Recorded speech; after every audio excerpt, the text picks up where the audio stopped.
So welcome back to my YouTube channel mga kaibigan, Boss Pero official nga pala to. And for today's video, nakikita nyo yung balance ko dito.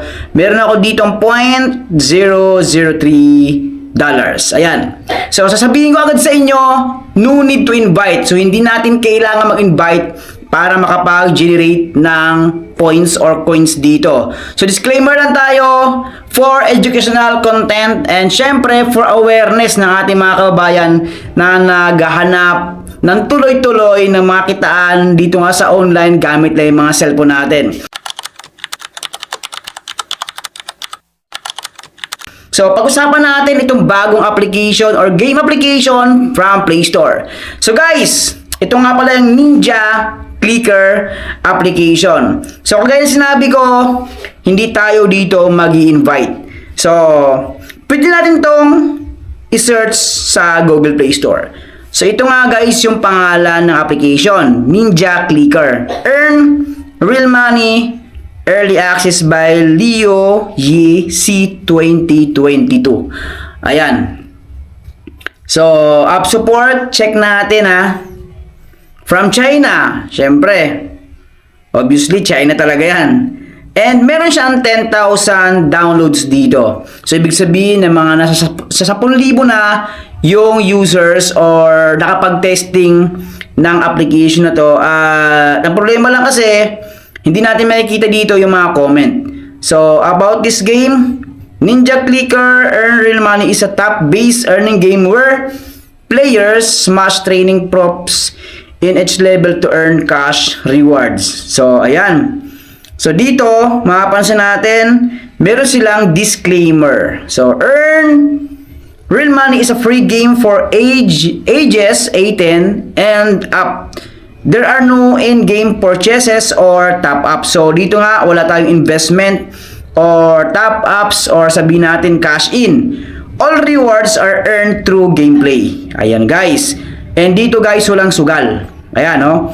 This game does not simulate gambling and is not classified as a social casino. So, ito yung first review ko dito nga sa Ninja Clicker. So, nagaplano pa ako kung susundan ko to ng second video. Kasi nga, syempre, bago nga lang to para sa akin is hindi ko pa na-reach yung kanilang withdrawal method or withdrawal amount. So, updated April 3, 2026 open natin. Pag-usapan natin dito mga kaibigan ang disadvantages and advantage ng application na to. So, ayan. Ito yung pinaka-dashboard at ito guys, literal na mag-tap tayo dito. Ayan yung engine natin, oh.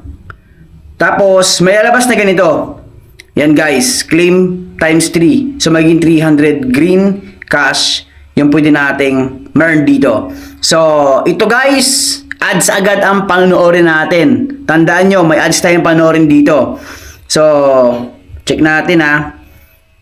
Hindi mawala yan hanggat hindi natin i-click itong claim times 3. So, ayan. Panibagong ads. So, ayan na. May 300 ako ditong nakuha. At nakita nyo yan.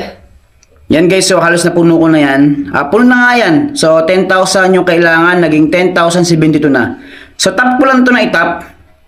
Yan guys, so panibago na naman to. So yan palagi makita natin at may encounter natin dito itong exclusive offers nila. So hindi natin siya pwedeng skip. Ito try natin kung skip natin. So ganoon din, manood pa rin tayo dito ng ads mga kaibigan. So ads din. Ayan. So yan guys. So ngayon nakita nyo na kung gaano kapangit yung application na to. Ngayon, dito upgrade na natin to level 8, level 9 yung ating weapon. So tingnan natin. So, Lucky Wheel, biglang lalabas din to. At, ayan, yung 420, pwede natin maklim. Pero, ads pa din yung ating, ano dito. Kumbaga, may encounter. May 50% claim kung hindi tayo manood ng ads dito, guys. So, yun, pag nagkamali ka ng pag-tap, ads pa din yung may encounter natin dito. Ito na nakakainis sa mga application na to, hindi ko alam. But, ang dami nito sa Play Store, guys. So, nasa mga users na yan, nasa atin na yan kung magtatyaga tayo dito sa ganitong application. So, para sa akin, hindi to worth it mga kaibigan. So, mga sabi ko dito, X sa akin to guys, malaking X sa akin to. So, yung kanilang cash out is 0.05. Ito yung pinaka minimum cash out. Bago makuha yan, sandamakmak na ads ang panunuorin natin dito. So guys, para sa akin hindi to worth it.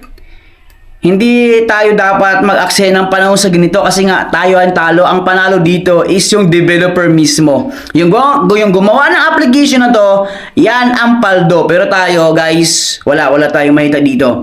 Biruin mo yung 0.05. Sa dami ng ads na yan, ang daming perang pumasok sa kanila. Pero sa atin, wala. So ganun lang mga kaibigan, maraming salamat sa pagsama sa akin sa pag-review nito. So nasa inyo na yan. So kaya sinasabi ko, disclaimer lang. Yan guys. Wala, malabo to. Bye-bye.